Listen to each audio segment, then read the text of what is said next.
আসসালামু আলাইকুম এভরিওয়ান, আপনারা সবাই কেমন আছেন? আশা করছি কাছে দূরে যে যেখানেই আছেন ভালো আছেন, সুস্থ আছেন। আমিও আল্লাহর রহমতে ভালো আছি, সুস্থ আছি।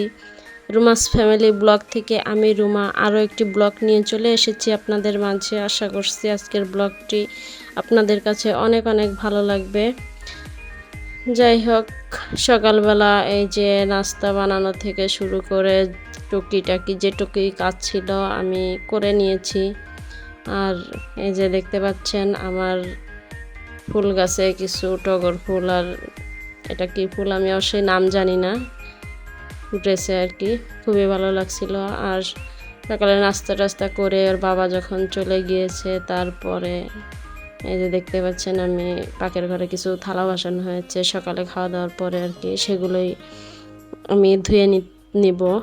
আজ তাই ধুয়েও নিচ্ছি, সুন্দর করে মেজে ঘষে আর কি পরিষ্কার করে নিচ্ছি।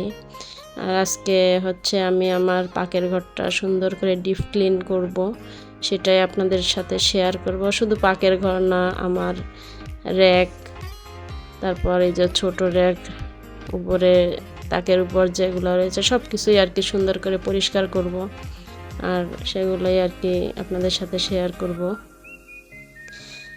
যাই হোক, আমি থালা বাসনগুলো খুব সুন্দর করে ধুয়ে নিতেছি। ধুয়ে দুপুরে কিছু হালকা পাতলা আর কি রান্না করব। আজকে আমাদের সন্ধ্যার পরে একটু দাওয়াত আছে, সেখানেই আর কি যাব আমরা, তাই সেরকম রান্না বান্না আজকে করব না, কারণ রান্না করলে আবার সেগুলো থেকে যাবে, আর বাসি খাবার তো খেতে ভালো লাগে না। তাই ভাবছি দুপুরে হালকা পাতলা রান্না করে তারপর আর মানে আর কিছু করব না আর কি। যাই হোক, থালা বাসনগুলো আমার ঘষা মাজা হয়ে গিয়েছে, এবার সুন্দর করে ধুয়ে নেব। যাই হোক, ভিডিওর এ পর্যায়ে এসে আমার ভালোবাসার আপু ভাইয়াদেরকে বলছি, আমার ভালোবাসা আপু ভাইয়াদেরকে আর কি বলছি যে যারা আমার ভিডিওটি এ পর্যন্ত দেখছেন বা দেখতেছেন এবং লাইক দিতে ভুলে গিয়েছেন, প্লিজ আপনারা ভিডিওটিতে একটি লাইক দিয়ে আমার ভিডিওটি কন্টিনিউ করবেন। আপনাদের একটি লাইক আমার ভিডিওটি আপনার মতো আরও অনেকের কাছে পৌঁছে দিতে সাহায্য করবে এবং আমাকে নতুন নতুন ভিডিও বানাতে উৎসাহ যোগাবে। আর প্লিজ একটা লাইক দিয়ে দিবেন, কারণ একটা লাইক দিতে তো অনেকটা কষ্ট হয় না, তাই দয়া করে লাইকটা দিয়ে দিবেন। যাই হোক, আপনাদের সাথে কথা বলতে বলতে এই যে আমি আমার থালা বাসনগুলো সবগুলাই সুন্দর করে ক্লিন করে ফেলেছি, এই যে ধোয়া হয়ে গেছে আর কি।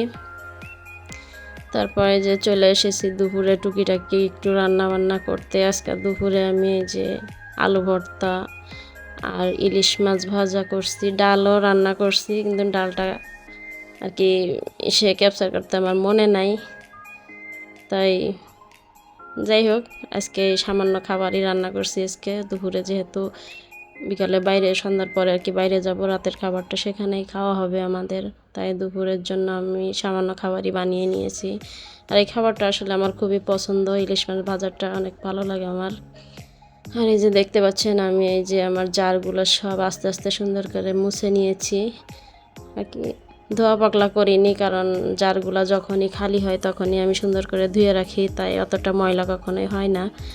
তাই উপর থেকে হালকা পাতলা মোছা দিয়ে রেখেছি। আর এই যে উপরে যে তাকটা ছিল আমার রান্নাঘরের আর কি, সেই তাকটা আমি সুন্দর করে এই যে মেজে ঘষে নিচ্ছি। যাই হোক, তাকটা একটু ময়লা হয়েছে আর কি, অতটা ময়লা অবশ্যই হয় না, আমি মাঝে মাঝে আর কি পরিষ্কার করে নেই। এই যে দেখতে পাচ্ছেন আমি সুন্দর করে পরিষ্কার করে নিয়েছি, একেবারেই আর কি ঝকঝকা হয়ে গিয়েছে, খুব সুন্দর লাগছে। আর এই জারগুলা আমি এখন আস্তে আস্তে সুন্দর করে উপরে রেখে দেব। জায়গায় যে দেখতে পাচ্ছেন আমি এই যে উপরে রেখে দিচ্ছি সবগুলাই আস্তে আস্তে। আসলে পাকের ঘর যদি সুন্দর পরিষ্কার পরিচ্ছন্ন থাকে, আর মেয়েদের তো পাকের ঘরেই বেশি সময় কাটাতে হয়, আর তাই পাকের ঘরটাই আমাদের পরিষ্কার থাকলে সব থেকে বেশি ভালো লাগে। পরিষ্কার পরিচ্ছন্নতা আসলে আমাদের ইমানের অঙ্গ যেহেতু, তাই আমরা সবসময় চেষ্টা করি পরিষ্কার পরিচ্ছন্ন থাকার। আর পাকের ঘর তো এটা একটা আলাদা স্পেশাল জায়গা, এই জায়গা তো পরিষ্কার থাকাই লাগে। কারণ গৃহিণীদের পাকের ঘরেই সারাক্ষণই বেশিরভাগ থাকা লাগে। সকাল থেকে শুরু করে রাত পর্যন্ত টুকিটাকি পাকের ঘরেই সব কাজকাম আমাদের থাকে, তাই পাকের ঘরটা পরিষ্কার সব থেকে থাকার দরকার বেশি। আর আমি যেহেতু সব সময় পাকের ঘর পরিষ্কার রাখি, সেজন্য আর কি আমার আর কি পরিষ্কার করতে অতটা কষ্ট হয় না। তারপরও মাসে একবার অন্তত একটু সব কিছু মিলে ডিপ ক্লিন করতে হয়, আর সেটাই করি আর কি। যাই হোক, আমার পাকের ঘরটা আমি সুন্দর করে অফ ক্যামেরায় আর কি বেশি করেছি, সামান্য টুকিটাকি একটু আপনাদের সাথে শেয়ার করেছি আর কি। যাই হোক, এই যে দেখতে পাচ্ছেন আমি এই যে আমার ছোট যে মশলার একটা, সেটাও আমি সুন্দর করে পরিষ্কার করে নিয়েছি। আর এই যে মশলার জারগুলো আর কি, এগুলো আমি হালকা পাতলা মুছে নিয়েছি আর কি। আর এখন সেগুলো আমি দিয়েও দিচ্ছি আর কি, রেখে দিচ্ছি এখানে। যাই হোক, আমি এই যে র্যাকটা আর কি প্রথমে এই সাইডে আসছিল, কিন্তু আমি আর কি পাকের ঘর ধোয়ার পরে আমি একটু ওই সাইডে রেখে দিয়েছি, কারণ মাঝে মাঝে একটু চেঞ্জ করে রাখতে হয়, তাহলে আর কি দেখতেও ভালো লাগে আর এমনিও ভালো লাগে। আর এই যে কুসুন আর কি সব কিছু কাটিকুটি রাখার জন্য আর কি এখানে এই পাশে রেখে দিচ্ছি। যাই হোক, রাখা আমার হয়েও গিয়েছে। আজকে এই যে পাকের ঘর পরিষ্কার করছি, এক সময় ছিল এসব কাজ আর কি আমি কিছুই জানতাম না। ঢাকা শহর যখন আর কি আমি প্রথম এসেছি, আসলে সংসারের কাজকর্ম তেমন কোনো দিন করা হয়নি আমার। তাই যখন ঢাকায় এসেছি তখন আসলে সব কিছুই করতে হিমশিম খেয়ে গেছি, আর করার মতো সেরকম সাথে কেউ ছিল না, একা একাই সব কিছু সামলাতে হয়েছে। যাই হোক, সব কিছু করতে গিয়ে ধরেন এই যে পাখির ঘর আজকে কত সুন্দর করে পরিষ্কার করছি, আর তখন পরিষ্কার করতে গেলে সব কিছুই এলোমেলো করে নিতাম। তারপর ভাবতাম কোনটা কিভাবে গোছাবো, কিভাবে ধুবো। ওর বাবাই আমাকে আস্তে আস্তে সব কিছু দেখিয়ে দিত যে এইভাবে এটা করতে হয়, এভাবে ওটা করতে হয়। আর আজকে সেই আমি আস্তে আস্তে সব কিছু কত সুন্দর করে আর কি গুছিয়ে কাজ করে থাকি। আর করতেও আসলে আমার এখন আর অতটা কষ্ট হয় না। যাক, বাবু যখন একটু আর কি দুষ্টামি করে তখন একটু করতে সমস্যা হয়, তা আমি বেশিরভাগ ওই ঘুম থাকতেই সকালবেলা অনেকটা কাজ আর কি আমি করে নেই, যার জন্য আমার অতটাও কষ্ট হয় না। আর কিছু কাজ আমি রাত্রেও এগিয়ে নেই, তার জন্য অতটা সমস্যাও হয় না আর কি। যাই হোক, দেখতে পাচ্ছেন আমি আমার পাকের ঘর সুন্দর করে পরিষ্কার করে নিয়েছি। আর এই যে নিচের জায়গাটা, এখানে আমি একটু পাতিল পুতিল আর কি রেখেছি, আর গ্যাস সিলিন্ডারটা এই পাশে বটি বা আর এদিকে পেঁয়াজ রসুনের কিছু ঝাঁকা আর কি ঝাঁপিয়ে রেখেছি, সেরকম কিছু রাখা হয়নি আর কি। যাই হোক, আমার পাকের ঘর সুন্দর করে পরিষ্কার করা হয়ে গিয়েছে। আর এবার এই যে দেখতে পাচ্ছেন আমি অফ ক্যামেরায় আমার থালা বাসন রাখার যে র্যাকটা, সেটা আমি সুন্দর করে পরিষ্কার করে নিয়েছি। আর এটা পরিষ্কার করেছি কিভাবে জানেন? এটা আমি যখন বৃষ্টি পড়ছে তখন বৃষ্টির ভিতরে ছাদে রেখে দিয়েছি, রেখে সেখানেই সুন্দর করে ঘষা মাজা করে করে আমি এই যে পরিষ্কার করে এনেছি বৃষ্টির ভিতরে আর কি। খুবই ভালো লাগছিল আমার এটা ধুতে, পরিষ্কার করতে। যাই হোক, এভাবে আমি পরিষ্কার করেছি। আর বৃষ্টির পানিতে আসলে অনেকটা সুন্দর পরিষ্কার হয়। দেখেন আমার যে র্যাকটা পুরা আর কি পরিষ্কার ঝকঝকা হয়ে গিয়েছে, নতুনের মতোই লাগছে আর কি। অনেকটা ভালো লাগছিল আমার। আর এই যে র্যাকের পাশে এই যে গাছটা দেখতে পাচ্ছেন, এই গাছটা আসলে আমার খুবই প্রিয়, অনেক ভালো লাগার একটা গাছ।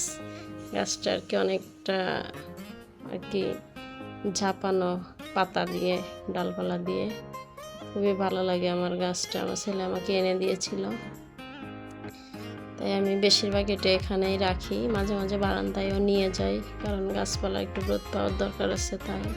আর এই যে থালা বাসনগুলো সব বের করে আমি এখানে দুটা বলের ভিতরে রেখে দিয়েছি।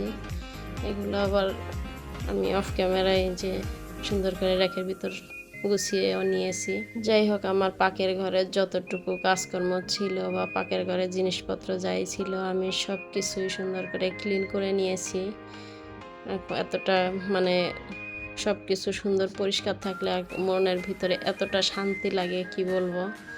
যাই হোক, সব কাজকর্ম আমি শেষ করে নিয়েছি, আর অফ ক্যামেরায় ঘর দরজা সব কিছুই করে নিয়েছি। আজকে কিছু শেয়ার করিনি আপনাদের সাথে।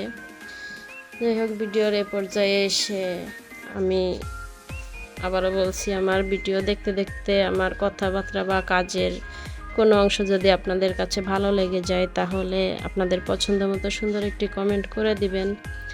আর যদি অনেক বেশি ভালো লেগে যায়, তাহলে আমার চ্যানেলটিকে সাবস্ক্রাইব করে আমার পাশে থেকে যেতে পারেন, এবং পাশে থাকা বেল বাটনটি ক্লিক করে দিতে পারেন। তাহলে ভিডিও ছাড়া মাত্র আপনাদের মোবাইলে নোটিফিকেশনে চলে যাবে, এবং আপনারা আপনাদের সময় সুযোগ করে আমার ভিডিওটি দেখে নিতে পারবেন। যাই হোক, দেখতে পেয়েছেন আমরা রেস্টুরেন্টে আর কি চলেও গিয়েছি। আর এই যে আমার বাবাটা, এই যে সাইডে একটা প্লেগ্রাউন্ড ছিল, সেখানে এই যে সুন্দর করে খেলাধুলা করছে। ও এখানে এতটা মজা করছে আর কি বলবো। ওই পাশে একটা দোলনা আছে, আর এখান থেকে যে পিছলা খেয়ে নিচে পড়ে আর কি আইসামনি ওটার ভিতরে আর কি উপরে ওঠার কথা বলতেছে, কিন্তু হয় এতটা ভীতু, মানে খুবই ভয় পাই সব কিছুতেই। দেখো, এই যে বলতেছে আম্মু আমি কিভাবে নামবো, তাই যে ভয়ে ভয়ে আর কি একটু পিছলা খেলো। আর আমার বাবাটা দেখেন, ওর কোথাও কোনো ভয়ও নাই, কোনো টেনশনও নাই। আর এই যে জন্মদিনেই আর কি গিয়েছিলাম আয়শামণির চাচাতো বোনের আর কি। যে কেকটা খুবই ভালো ছিল, কেকটা খুবই সুন্দর আর কি। যাই হোক, আজকে এ পর্যন্তই। সবাই ভালো থাকবেন, সুস্থ থাকবেন, সবার শুভকামনায়। আল্লাহ হাফেজ।